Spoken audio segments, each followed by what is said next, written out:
Hi, good afternoon. Welcome to CIO Leadership Live. I'm Mary Fran Johnson, your host for the program today and CEO of Mary Fran Johnson Media. Twice a month, we produce this video show and podcast with the generous support of my friends at CIO.com and the CIO Executive Council. We're streaming live to you right now on LinkedIn and our CIO channel on YouTube. And we encourage any of our viewers who are with us for today's program to join in the conversation with some questions of your own. Our editors are watching the chat on both LinkedIn and YouTube, and will pass along those questions directly to my esteemed guest today, who is Shannon Gath, the CIO of Teradyne. Shannon joined Teradyne in April of 21, charged with leading the company's IT organization, including all of its customer-facing digital systems, internal technologies, and information security. Based in North Reading, Massachusetts, Teradyne is a $3.7 billion company employing 6,500 worldwide. It's a Fortune 1000 firm that provides advanced testing equipment technologies for market innovators such as those producing smart devices, semiconductors, medical equipment, and data storage systems. Teradyne's robotics division provides collaborative and mobile robots to the manufacturing sector as well. Shannon got to Teradyne with more than 25 years of IT leadership experience in public and privately held companies across technology, life sciences, and financial service industries. Before her current role, she was the CIO at AMAG Pharmaceuticals, and before that, a VP and Chief of Staff for Enterprise Technologies at Fidelity Investments. Shannon is very well known and admired in the Boston area CIO community and beyond. This year, she was named Boston CIO of the Year in the Enterprise category of the Orby Awards, and most recently, just a few weeks ago, she was named Midcap CIO of the Year by HMG Strategy. In her board work outside of Teradyne, Shannon serves on the board for Women's Money Matters, a nonprofit that's dedicated to helping low-income women and girls build financial literacy and security. And most recently, she joined the board for SustainableIT.org, which is another nonprofit and committed to advancing global sustainability through technology leadership. Like myself, Shannon is a very big believer in all the good work you can do as an IT leader. Shannon, thanks for joining me today in our studio. It's great to have you here. Thank you, Mary Fran. I'm thrilled to be here. Good. We love having people come in. Tell us about, let's start out talking about Teradyne's business, because it's a big and relatively complex business, and it's different customer segments. How the business has been doing and how the customers are adapting to these last challenging few years we've all been going through. Yeah, so Teradyne has two major divisions. One is automated testing for electronics. The other is industrial automation. So things like collaborative robots and automated mobile robots. Yeah. With the pandemic over the last few years, Teradyne has become even more relevant. The fact that we found ourselves in a position where we were dependent on manual labor to be able to embrace these automated technologies will really help companies become more resilient. So Teradyne as a whole over the last few years has done really, really well because there's just a huge tailwind pushing in that direction. Great. Yeah. Well, and I know that you've been with the company now for 2.5 years. Yeah. But when you arrived there, was there already a strategy for technology across the enterprise, or was that part of your marching orders coming in? Yeah, there wasn't a defined enterprise technology strategy when I first joined there. At the point in time they were looking to hire a CIO, I would say there was a shift in the executive team where they wanted to really think differently about IT. I wouldn't have joined Teradyne had there not been that opening, because the leadership team really understood that technology should be a strategic enabler for the company and not just a service provider. And I think historically it has been more of a service provider.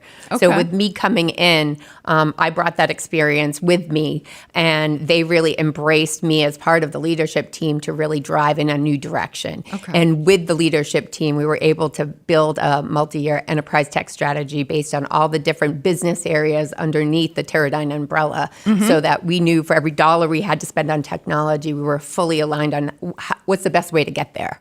Now, was that the sort of strategy that you were already underway at AMAG Pharmaceuticals? Oh, I mean, business to business, they're so different. So, They are, aren't they? Yeah, because it really isn't about technology. It's about the business. So what we did, I personally interviewed over 100 different leaders at Teradyne and dove deeply into where they were, what their growth aspirations were, what capabilities were going to be required in order to get to those growth aspirations, and then we aligned on the technology investments that would build to those capabilities. Okay. So it's so unique and different company to company. They're Yeah. really not the same. Was that like a first 90 days strategy? If you can remember all the way back to April of 21, interviewing 100 people takes a while. I happen to know that. So I would say it's two separate efforts. I think my first 90 days was really focused on what's the strategy for the IT organization. And in the first 90 days, working with the leadership team, we built like a 3-year transformation of the IT team itself. Okay. In order for the IT team to become strategic enablers, we had to restructure the team. We had to put in IT governance. We had a lot of different things from a people, process, and technology perspective that we would need to move towards over the next 3 years. Yeah. Separately was an investment to really do an enterprise tech strategy once we kind of understood who the IT organization was, where we're going to go, and put the right leaders in place to be able to drive that type of comprehensive enterprise technology strategy. Well, and I know we're going to dive deeper into that restructure and what the team is like and all. But when you think about kind of then and now, what are the kind of capabilities the tech organization has become most known for on the business side of Teradyne? Yeah, I think the biggest change is that technology leaders now have a seat at the table, and they've been embraced into the various leadership teams for each of the business units. So that, to me, is the big, and there's a lot to it. There's a reason they're welcomed at the table, and part of it is how do you collaborate with those business areas to help be part of the business strategy development. Yeah. Well, and we're not just talking about one table, are we? That's right. A lot of times when people say the seat at the table, they're thinking C-suite and all the CIOs and the C-suite colleagues. But you actually ended up putting these leaders at tables in all the different business units. Yes, Okay. yes, absolutely, because they're just so different. Their growth aspirations are different. They need different technologies in order to be successful. Okay.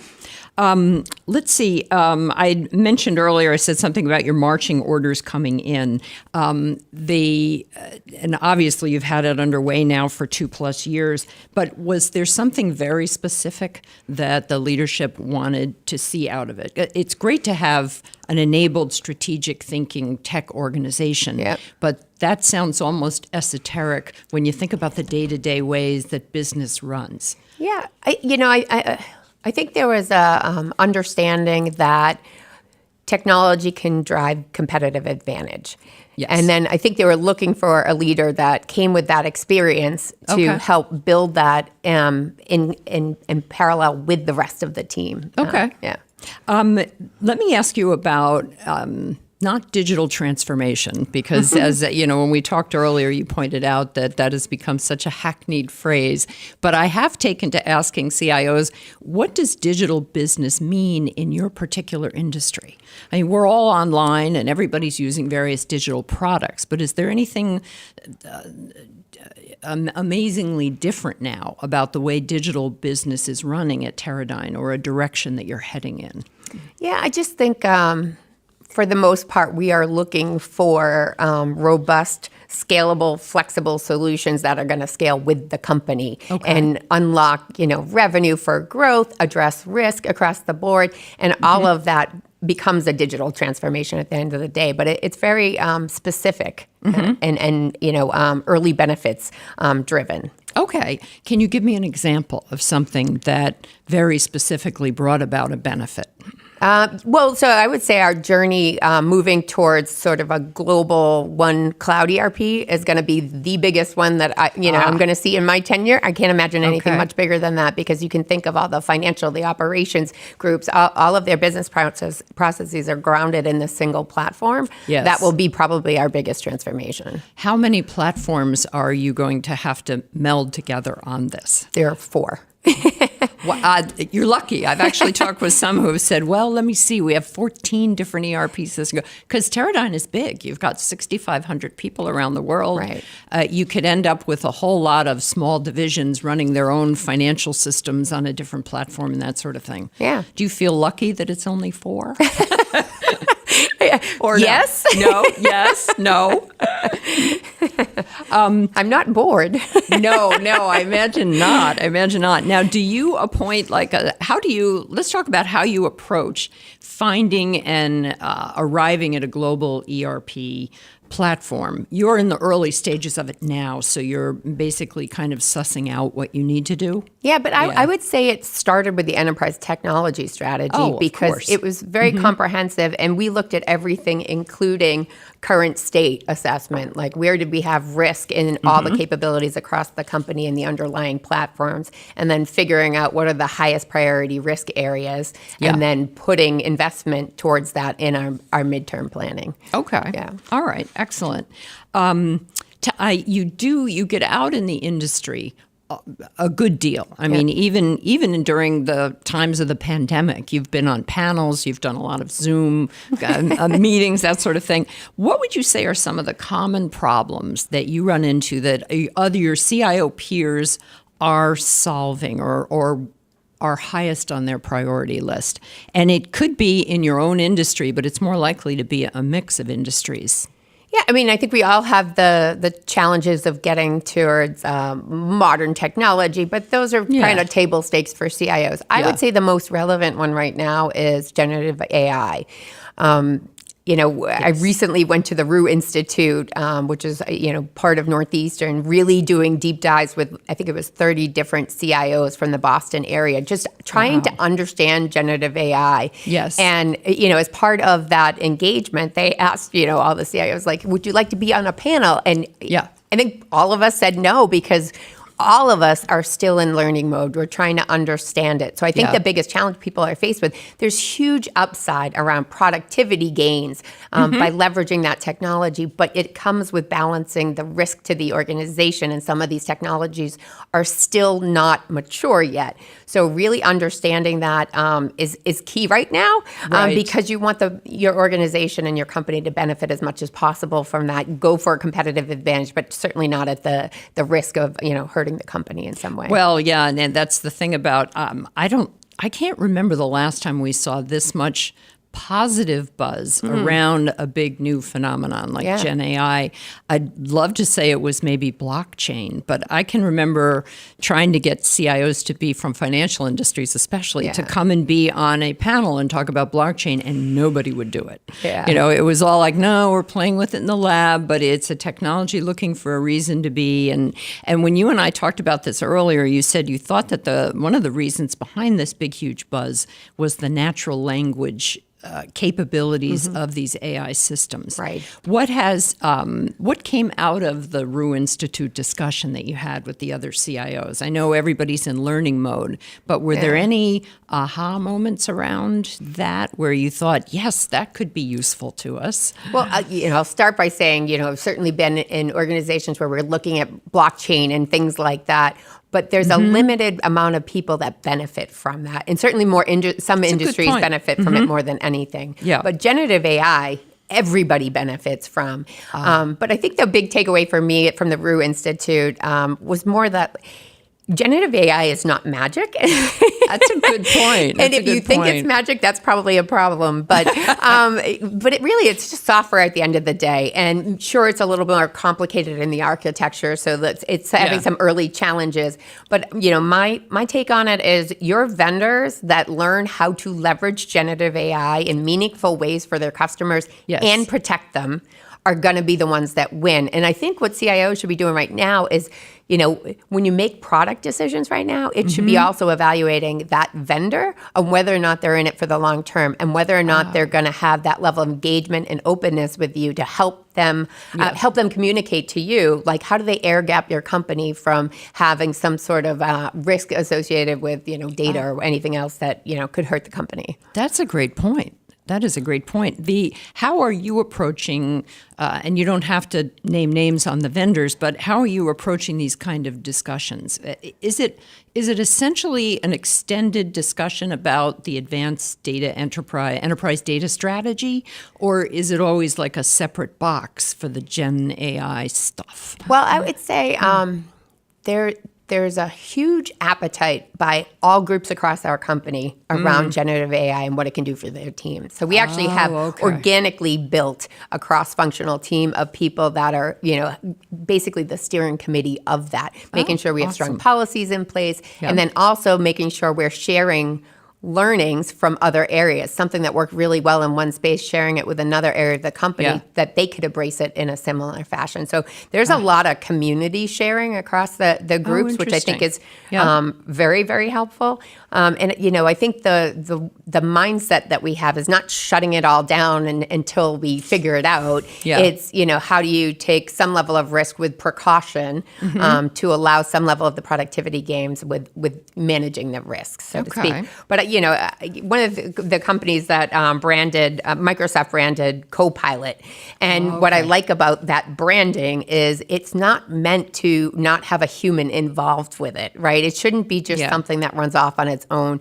All of the generative AI requires like human collaboration, verification. A lot of these companies are getting smarter about watermarking sources so that, you take out the mystery of it, so to speak, and demystify that magic that, some people fall victim to. Well, it's magic to some, but it's evil magic to others. I mean, it can look to entire groups of, I've seen, notes in like some of the places where I've had conversations with people where they say, well, nobody's going to need editors anymore. And you get this clutchy feeling in your throat thinking, well, it's like saying nobody needs libraries anymore.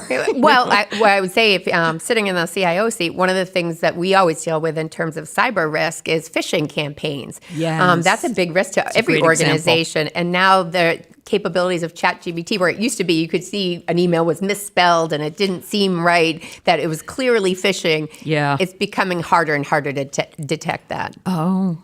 Do you find, it sounds like, do you have products that are actually in production, in use, in people's hands right now at Teradyne, or is this still pretty much in the kicking tires in committees kind of phase? Yeah, we've launched a few different capabilities. We're piloting a ton of different things because there's so many different technologies out there with different benefits. We're trying everything, and then the things that are going to be successful, we'll run with as best we can. The group really, the whole company, I feel like, collaborates really well across the board, and they're very giving and generous and sharing with each other so that the whole company can succeed. So. Yeah. Well, and that actually makes me want to pivot into talking about the company culture at Teradyne, because I know that's one of the big deciding factors for you when you joined. What is so great and what is so different about the company culture you're experiencing at Teradyne? Because you've worked in financial services, you've been in pharma. Those are tough, regulated industries, and it seems like you're having more fun. Yeah, I definitely find it to be the perfect culture for me personally. And I was very drawn to Teradyne and very fortunate that this position was open. For me, I'm an engineering background, so my degree is in mechanical engineering. And we're very much a data decision-making company, which plays very well to an engineer. There's not all the politics and all that. We're like highly functioning data decision-making, and that's where I thrive, and I think a lot of other people do. I've seen different environments that have a level of toxicity that just gets in their own way of doing things, and as long as we have the right data to support a good business case, we move forward. So, I think it's a easy environment for people to thrive in. And I mean, I've never seen such tenures in my life. I have somebody on my team with 46 years in the company. Yeah. Wow. And the company was only set up in 1960. Yeah. So it's what, 65 years old? Yeah, Almost? So it's amazing. People don't leave Teradyne. They just really enjoy the culture, the people. And my husband actually worked for Teradyne a long time ago, and I knew a lot of the people from Teradyne back in those days. Oh, neat. And they're still there. Oh, wow. So I also knew that, part of what makes your job enjoyable is the people around you. And Yes. the Teradyne family is a great place to be. That's wonderful. Yeah. That's wonderful. Let's pivot back over and talk about business and tech priorities. Sure. Thinking ahead to 24 and beyond, since you're going to stay forever, right? What do you find now that you've accomplished the things you've accomplished in the last 2.5 years and gotten you to where you are now? What is next for the tech organization and how? And I know it'll be partnered with the business priorities. So what's high on the priority list? Yeah, I mean, every CIO is going to keep cyber on the top of the list. Yeah. I think we have a lot of work that we're doing in terms of growing the organizations on the robotic side. It's a high growth market. So there's a lot of things in sort of the CRM space and trying to unlock revenue through the service organization and whatnot. So there's a lot of work going on in that space. We are dealing with some of the operational risk on some of the legacy platforms. So modernizing that, I mentioned cloud ERP is probably going to be one of the biggest transformations that we undergo in the coming years. Yeah. And beyond that, I would say just learning how to best leverage generative AI to really get a competitive that advantage. really is very high on the priority list. That's cool. We've been saying that a lot in there's article. I think there's a couple of articles every day on CIO.com talking about different things about Gen AI and what CIOs need to be doing. And it sounds like, despite all the buzz and the hype around it, it is very real right now. It is very in real. their So lives. to me, blockchain wasn't as real in the sense of not as many people would touch it. Right. But generative AI, everyone's touching almost on a daily basis, I think. And one of the things that came up at the Rue Institute is they were saying generative AI is not going to replace humans. Humans that leverage generative AI are going to replace humans that don't embrace generative AI, which I thought made a lot of sense to me. It was kind of, this is the bandwagon, and you want to get on it somewhere, Right. And so it's becoming hopefully a bigger and bigger Well, it's making people more bandwagon. effective in their jobs. Yeah. Yeah. I know. And replacing editors, I keep hearing. So, yeah. Somebody else, you'd be talking to someone on Gen AI would be doing this conversation, right? You'd mentioned legacy platforms as a company that was established in 1960. You've probably got quite a bit of those, and you've got 4 different ERP systems now. Yep. How do you approach technology debt? I think that's a nicer way than talking about legacy systems, but tech debt is it's often right up there with cybersecurity and talent issues for CIOs. Well, I would just say technical debt is tied to cybersecurity. So I think some of the investments that we've made in the last couple of years, because there's a lot of peer companies that got hit with ransomware and other things, the threat is real. Making sure we have a good handle on our operating environment is critical. So understanding where we have vulnerabilities, making sure we have a task team going after them on the right timely manner. That's all part of it. And there's new platforms and systems that we've embraced to help us see the cyber assets that we have in our environment, what level of vulnerability, and then we've mobilized ourselves to be able to, continue to have a level of resiliency that we need. Okay. We have a question from our alert watching audience, and I think we've talked about a bit of this already about the big challenges you foresee with Gen AI, but it also mentions hiring talented people. Does that have an effect? Are you starting to look for deeper data management experience or anything related to Gen AI in your hiring efforts? Yeah, we actually just posted a role in that space. Did you? Because it's going to be critical for our company's success is to learn how to embrace that in the most thoughtful way possible. Yeah. Does that mean more data scientists, or is there now another... I think machine learning, it's a collection of skill sets that we are trying to build into the team, I would say. And that's part of our tech strategy, understanding where you have those skill gaps and then how do you, build the team going forward. And then developing up. So, you got a team of people that are not stagnant in whatever technology they know. They want to learn. They want to grow. Yeah. And, getting access to them to the new technologies, trying it out. We do a lot with cloud and other things, and there's a huge appetite from the team itself just to understand them and like learn how to use them on a normal basis. And how do you supply that appetite? What do you do to make sure that that kind of lifelong learning is taken? Do you have a Teradyne and IT university? What's your approach there? So we have a couple things. So I would say we give certainly access to resources like learning development platforms and whatnot that the team can use as many, or as few training opportunities that they want to in their niche areas. The other thing that we institutionalize as part of our IT journey is career development planning. So everyone on the IT team has a formalized career development plan where we talk about like what type of work you find fulfilling, what don't you find fulfilling, because those are equally important conversations to have with your manager. Where are your strengths, where are your development areas, what are your sort of short-term, mid-term, and long-term goals, who are the key stakeholders around you. And I think always making sure, and it's not about a document so much, but it's about a dialogue with your manager, because what I found is the more of those discussions that come up when opportunities, come up and say there's this new project in the security space, you can connect it to somebody on the team that really has articulated a desire to be. So you're getting better engagement across the team. You're connecting opportunities with people that really want to grow in that space. So career development has been a big win for us. Yes. Well, and this is not necessarily new for you. I mean, you have done a lot of team career development throughout your tenure in other CIO roles. Yes. For instance, I don't know, our regular watchers of the show may remember that you were on the show back in January of 2019 at AMAG Pharmaceuticals, and I'm sure we talked about talent at the time as well. What is it about the way you're approaching it now? How do you make sure that all of your senior leaders who report directly to you are doing the right things? That's a kind of a broad question. Yes, so let me think about it. So I guess scope it down. one of the things I feel responsible for is, as the leader of a IT leadership team, is to create a culture where we challenge each other. And I can give you an example. It's like I feel that if I put an idea out there, I need my team to challenge my idea, because I think when we put all of our collective experiences together, we're seeing the problem from different angles and we're solutioning from all different levels of experience. So we make better decisions as a team. So I try to set that precedence.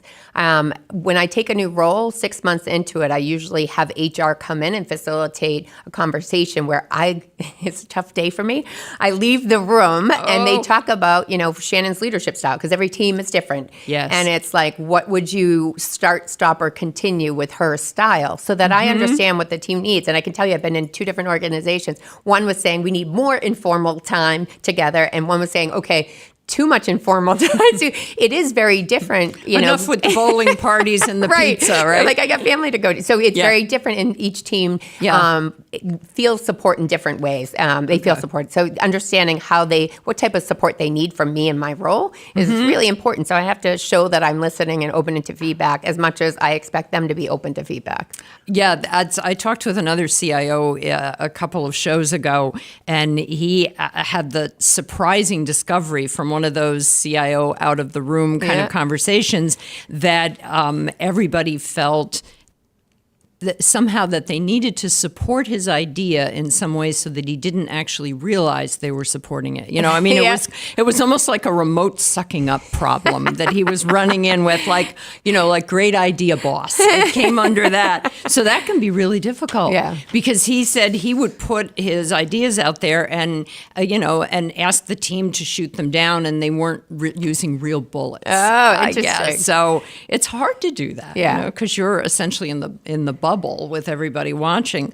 But you have actually promoted, or you have brought along, when you left AMAG, I think you mentioned 3 or 4 of the people that reported to you are CIOs now at other companies. They are. And I think part of that is, I feel like one of my most important priorities as a CIO is to build the team to be ready to take my job in a heartbeat. Succession planning? Yeah, so succession planning's big. And part of the way I get there is by restructuring the team to have almost sort of mini CIO roles. Good. Where they have both the strategic responsibility for strategic direction of that business area, Yes. but also the execution responsibilities or the Okay. operational. So Yeah. they would have the structure itself would be they're responsible for sitting on the leadership team of that business unit Yep. with a seat at the table, helping to build the strategy, but then also overseeing the resources that are executing on it. And that builds exactly all the right skill sets for that they would need in the CIO role. It just happens to be cover more portfolios. Great. Well, good. And that actually leads me very naturally to our next question. Let's talk a little bit more specifically about the size and scope of the tech team and how it is structured today to make all this actual magic happen. Okay. Our IT team is about 350 people strong. We're all over the globe. So our biggest presence are in places like the U.S., Costa Rica, Denmark, and the Philippines. We are structured in a way, so we're a centralized IT organization supporting every area of the business. The IT leadership team has 3 different business relationship managers to cover off on the different types of businesses at Teradyne. So we have one that's focused on all things automated test or in the semi space. We have one that's all on industrial automation and robotics. And then another one that's focused on the corporate functions that are the service organizations to the rest of the business units. Sure. And then next to that, we would have the enterprise architecture group. So the group really responsible for the technology decisions, building a city map of what are the technologies going to help us grow and scale the company, and all moving towards that city map together in thoughtful decisions along the way. Good. And then we have an infrastructure and operations group, which are all things sort of the IT operations. So your help desk, your global account management, et cetera. Yeah. We have a very strong, what we call IT business management office, which is sort of the glue of the IT operating model. So it's all things IT governance, strategy planning. It has our practitioners for project management. It's portfolio project and program management, financial management. It's all the things of the operating model, basically. And what group? Security. Security. I'm Let us so not in the forget weeds of security cyber. that sometimes I forget it. Yeah. No, so having an information security group that's not only responsible for enterprise security, but also helping with product security Product governance. security, that's right. And all that reports to you, all of information security. Do you have a SOC, a Security Operations Center? We do. Okay. Did you have to create it or was it in place when you got there? We've had a hybrid model, and we just recently made a couple switches within that to just strengthen it. But it's a hybrid model, and I feel like that's the right thing for us right now. Okay, good, Yeah. because you can hire the outside, the really deep expertise Yep. that might be difficult to get. And to grow and come scale to- as Yeah. needed, right? Okay, good. The word governance came up a few times, and we haven't really delved into that very much. And I know you've been interviewed about that, about your belief in strong IT governance and how it is so interconnected into everything that successful CIOs do. Talk about how you have approached that at Teradyne. If a CIO was asking you for how do we really get started with governance that everybody's going to like or respect. Right. Because a lot of times you talk about governance, and we used to try to do cover stories in CIO Magazine about it. And everybody around the table, there's a bunch of editors and writers, and their eyes would be crossing. They'd be like, there's no good stories with governance, but there are, aren't there? Right. Well, I would just say no one likes the word governance. And in I fact, know. I remember us brainstorming and going, is there something else we could call it? Yeah, I'm like, 'cause no, at the end of the day, it actually is governance. It actually is, because it sounds like bossiness or politics or something like that. Yeah. But seeing it well executed, you have a very much an Okay. appreciation. You can get past the word governance. Yes. But for me, what governance is all about is cross-functional governance around all of the investments and the execution of the portfolio of work, all things people, process, and technology. Yeah. So it's the leadership of not only the business units in terms of commercial resources, but it's like finance sitting at the table, IT understanding the technology, all working together to really prioritize the different investments and projects going on across the board. Yeah. Our IT governance has us literally stack rank 1 to N all of the projects, with the idea being it's always crystal clear what the priorities are of the leadership team. And if you're somebody that maybe you work in QA and you work across projects, in any moment where you're getting pulled in two different directions, you know exactly where to prioritize your time because the leadership team has made it crystal clear. Okay. So for me, it's always important to make sure you have that level of stack ranking. It's not always easy to get there, to have that, but just having that in place helps us to make trade-off decisions a lot easier.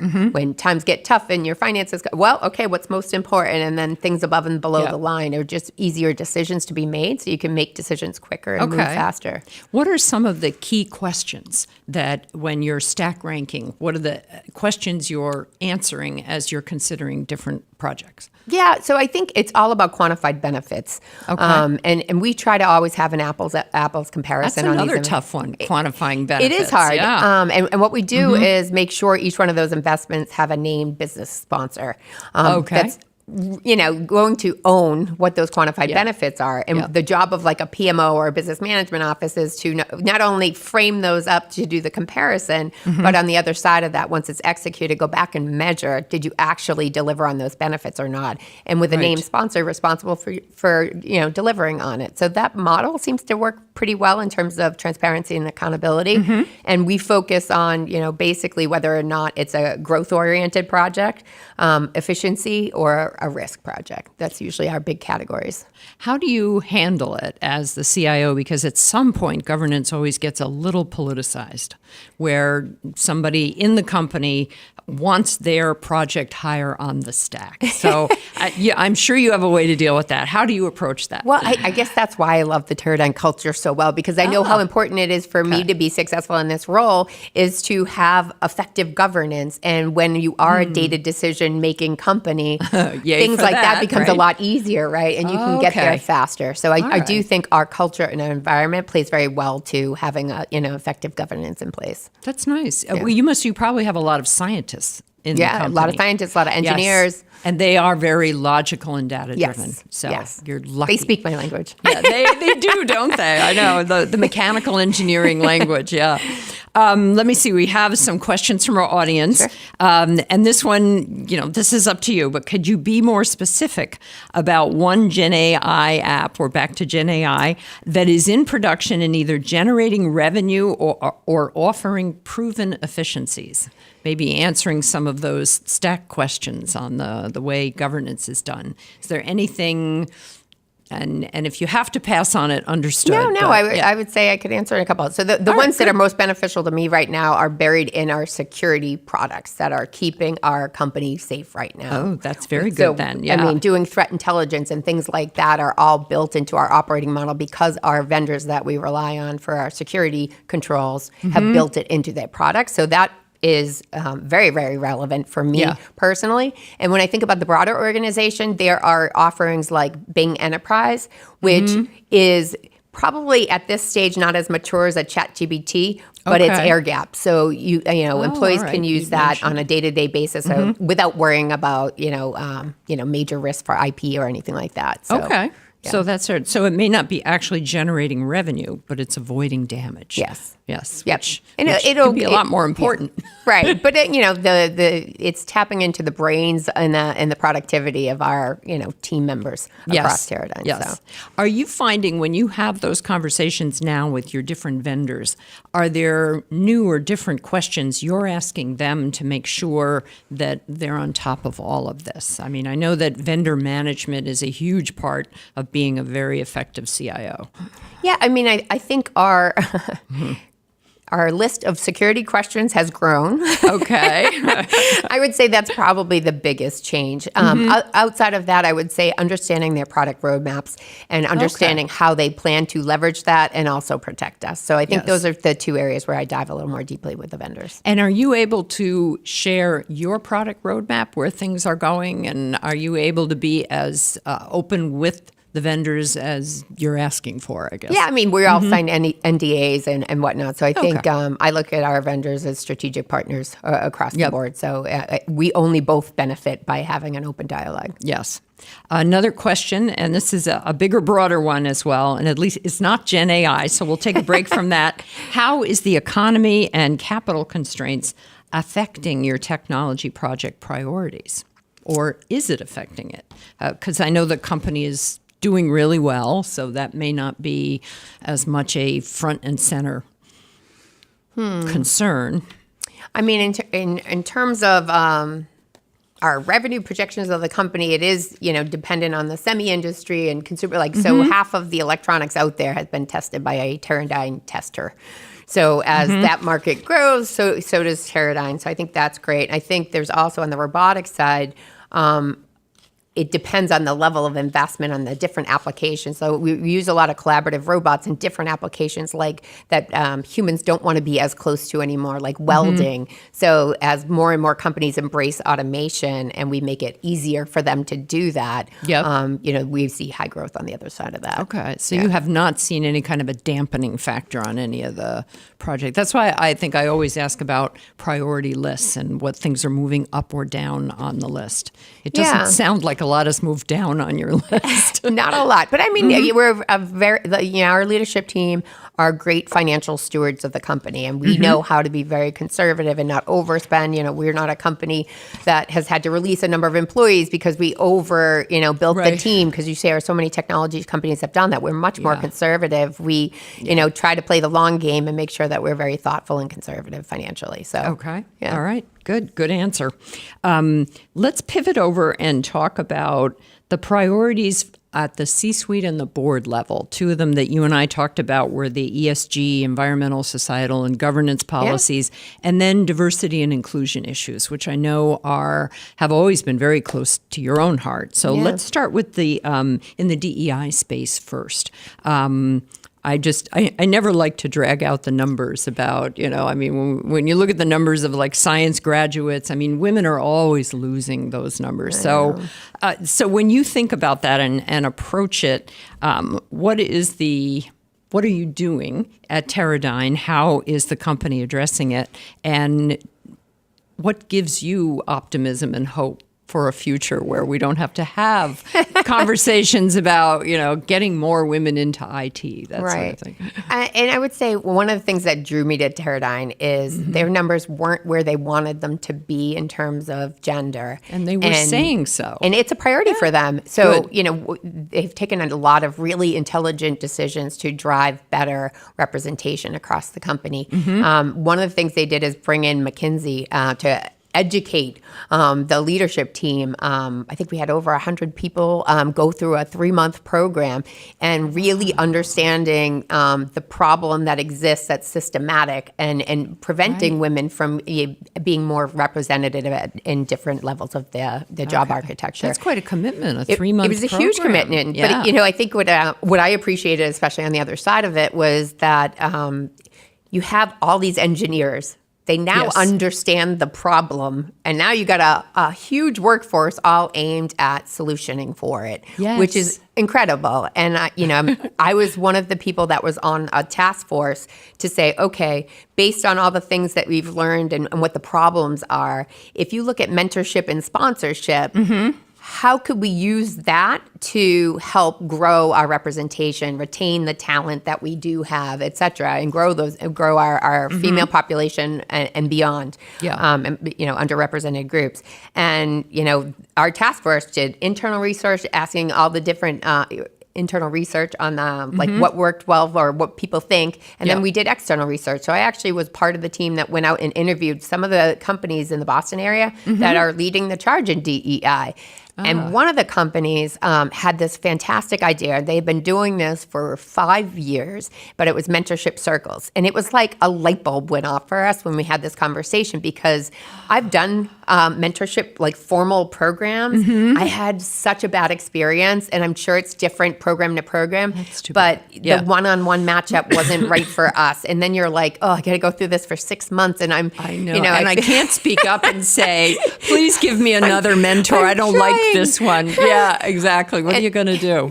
So what I liked about this one, and they also talked about sponsorship, and sponsorship is great, but it only helps a very small population of women. Yeah. Whereas mentorship, you can hit more women, but it doesn't always hit the mark. So what I liked about this was mentorship circles was it took 2 mentors for a subject area and paired it with anywhere from like 4 to 7 women that all wanted to grow in a certain space. Wow. And it not only gave you a better shot of a good match with a mentor, because you have 2 people to match with, but long after this program ends, you have a community of a support network, so to speak, of 5 to 6 other women that you can carry with you for the rest of their career. Because when you connect in your day-to-day job on something outside of your day-to-day job, something you're passionate about, you create these meaningful connections that last and serve you well in the future. So I love the idea. Teradyne was all on board. They did a 6-month pilot last year. It was fantastic, huge positive results on the other side, and we are kicking off the next version of it right now. That is great because the mentorship circles. What it reminds me of is the way people that get a chance to go to business school for their MBA, they form one of those networks where they've got multiple company connections and all that outside. But once you're deep into your career and maybe not necessarily going, probably not a lot of engineers are interested in MBA programs, right? It's a great way to do that at work. Right. I've heard it also, ERGs, like the employee resource groups, do versions of that. Right. And I think a lot of the ERG members, the people that are very passionate about, are helping be the core team that drives that program with sponsorship from everybody. But, I think it's also a great way for mentors. So you have your executive team members being exposed to women they might not run into in their day-to-day job. And when an opportunity comes up, they now can say, hey, maybe this individual would be good for that new job or new opportunity. So I think it helps women in many ways. Yeah. And when you say sponsorship, talk about what is different between a sponsorship and a mentorship to your mind and to your experience. Yeah, so mentorship is almost like coaching and more situational leadership coaching and whatnot.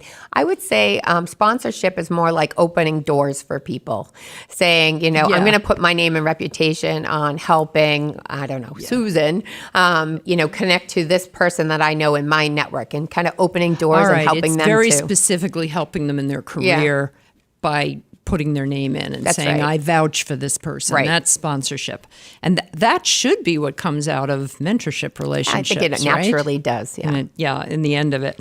Let me see, the McKinsey program that you went through the 3 months, is there a follow-on that, or is the ball in your court now? Well, I think Teradyne doing it? In true Teradyne style, we are using the data and the metrics to help see what kind of progress we're making. So I think as we look at the numbers and look at the growth, I know my team specifically has grown significantly in underrepresented groups just in the last year. So I think educating people with the metrics are really important. And I'll also say that I had the opportunity to meet with the Diversity, Equity, and Inclusion Officer of ServiceNow recently, and they talked about also doing like campaigns around self-identification, because I think there's a lot of people that have been Teradyne for like decades, right? And self-identifying wasn't a big deal back in those years. No, true. No. So, having people understand how that drives better metrics and better accuracy in your DEI numbers also is a big win for the company too. So I'd like to see more companies do that. That's great. Yeah. Well, and outside this, some of your board work, you're involved in diversity and equity and inclusion. What has that been like? Tell us about your board position with the Women's Money Matters? Yes. Yeah. So it's a fantastic organization, and it really is serving so many women. And, Danielle, who's the executive director, is amazing and driving so much change and so much more reach to women. But, the idea being helping women become financially empowered. It's like teaching someone to fish, right? So it's meant to be long-term. It's really meant for people to get their feet underneath them. And they're just... I'm in it almost 3 years at this point on the board. It is almost doubled in size. I mean, it's crazy growth, and I just feel like they have such a bright future in front of them, and they're just helping so many women. Yeah. Are they Boston-based? How did they find you? So I think the reach is growing beyond Boston, but it is mostly Greater Boston area was where it started. But with remote access and things like that, the reach has gone beyond that. Yeah, that changed. Yeah. I'm actually surprised you're not being recruited yet for public board companies. Do you have, you don't serve on one right now? I'm pretty busy right now with two boards and a full-time job. I know, but only just one Fortune 500 board we should add to it. I feel like you'd have so much to contribute. Let's talk about sustainableIT.org. That's another board, a nonprofit board that you serve on, and that's a little more esoteric. That's about technology leaders and what they can do for sustainable IT. So tell me about what drew you to that and what you would like to see that organization accomplish. Yeah, I think, ESG is important, not only for the planet, Right, but for company success, your customer success. It's really important. And at the heart of all of that is trying to figure out how you're making progress against it. And it all comes down to data. And the CIO is in that hub spot looking across the whole company. So I think there's a natural fit for CIOs to be drawn into the ESG world. And sustainableIT.org has been fantastic in terms of developing standards so people can actually do effective and accurate reporting on ESG progress through companies. So I think it's a collection of CIOs that are all weighing in. CIOs naturally have data centers and things like that draw power and things that you want to better manage going forward. So they play a role in that space. But I think at the end of the day, they're most involved now because they're driving the data that's going to help drive sustainable success. Yes. I was thinking there's a very practical side where, and you're working on that already in technical debt and reducing that. But one of the members of that I talked with was saying that it's not. A lot of times people may think that, we have we use someone else's data center. We've outsourced the problem. But that's actually also generating a lot of carbon footprint. And but you now incorporating that into your vendor management, your vendor selection process, is that those become questions you start asking now that you didn't maybe interesting. before. Interesting. I wanted to, so we do have another question from our alert audience. If you don't mind circling back to AI again.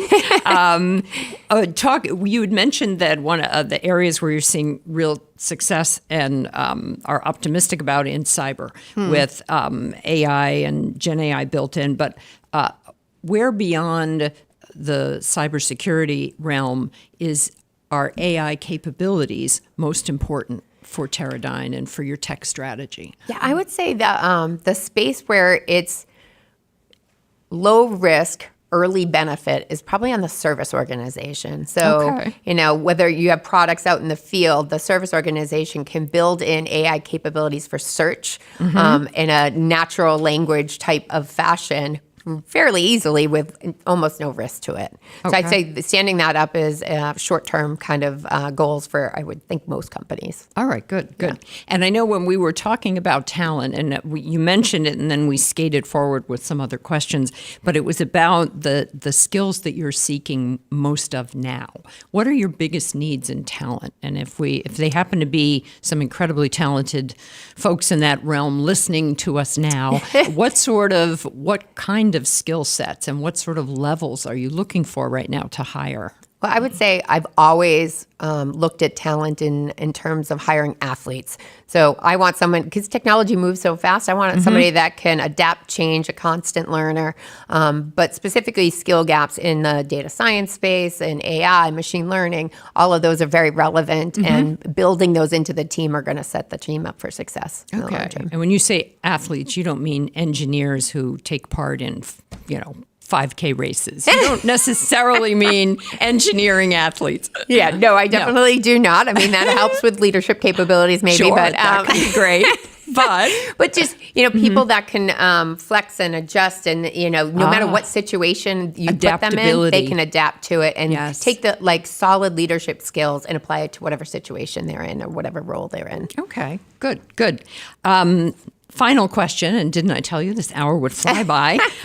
What have you learned about your own leadership style in these last few years, coming into a company, a new industry for you, and as the pandemic was still pretty much bubbling along at a high boil, even back then, there probably were things you had to change or adjust or expand, and just curious what those are. I would say probably three things. I would say the first thing originally started with somebody give me some really bad advice in my career. And, they're like, for you to be successful, you need to act like a man. and compartmentalize, I can never say that word, your personal life and your work life. Don't have pictures of your kids at work. Because they don't want to see you as a mom. They need to see you as a leader and whatnot. So I would say that was probably the worst advice I ever had. What that led me to.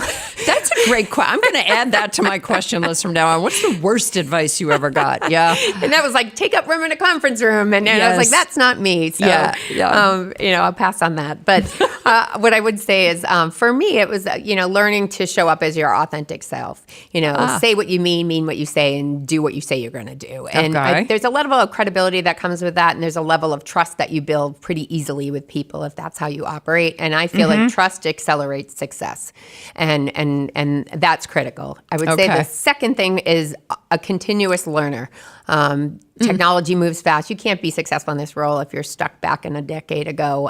You really have to learn and grow as a person, just as you expect the rest of the team to do the same. And then the third thing I'm going to mention is something that actually came from our CEO, Greg Smith. At one point, he recommended a book to me. It was Machiavelli for Women.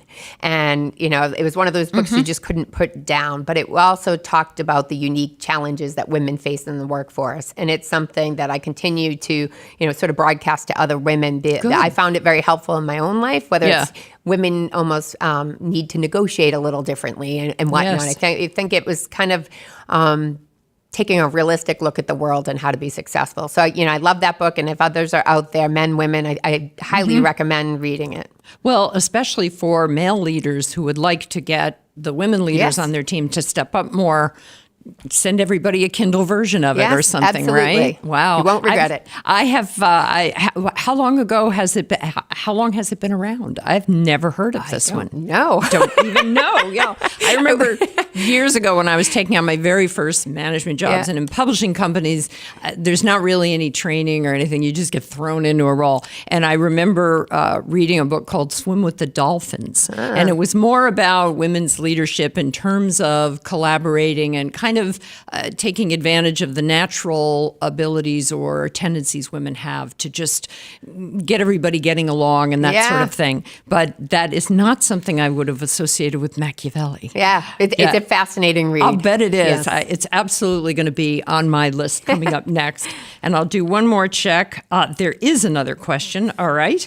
What advice would you offer to aspiring CIOs in how you see the CIO role evolving in the years ahead? That's an excellent question. Thanks to our audience. Yeah, I would say for me, it used to be this awful term of like shadow IT. If you're really vested in your company being successful, you need technologists in the business. Everyone, all of us need to be tech savvy, and embracing that, finding where we have really strong talent that can drive positive change, and working very collaboratively. I like collaborative. That's kind of nice. That's a good word. Together to really achieve a positive outcome. Yeah. Excellent. Very good question and really very good answer. Thank you so much. Yeah, thank you for having me. Yes, for coming into our offices here in Needham. It's been wonderful it's such a different energy, I think, when you have, that back and forth, right, in person. So I really appreciate you making the time. If you joined us late today, do not despair. You can see the full episode of my conversation with Shannon here on LinkedIn throughout the day, but also on CIO.com and on CIO's YouTube channel. CIO Leadership Live is also available as an audio podcast wherever you find your podcasts. And I hope you enjoyed today's conversation with CIO Shannon Gath of Teradyne as much as I did.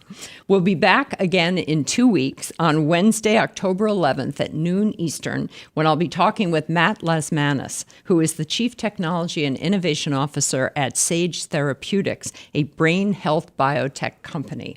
I know personally I expect to find out all kinds of useful information in that conversation.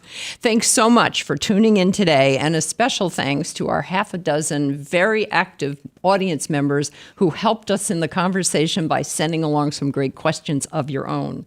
Do take a moment to subscribe to CIO's YouTube channel, which is called CIO's YouTube channel, and where you can find all 100 plus previous episodes of CIO Leadership Live. Take care out there, and we'll see you back here in 2 weeks. Thanks.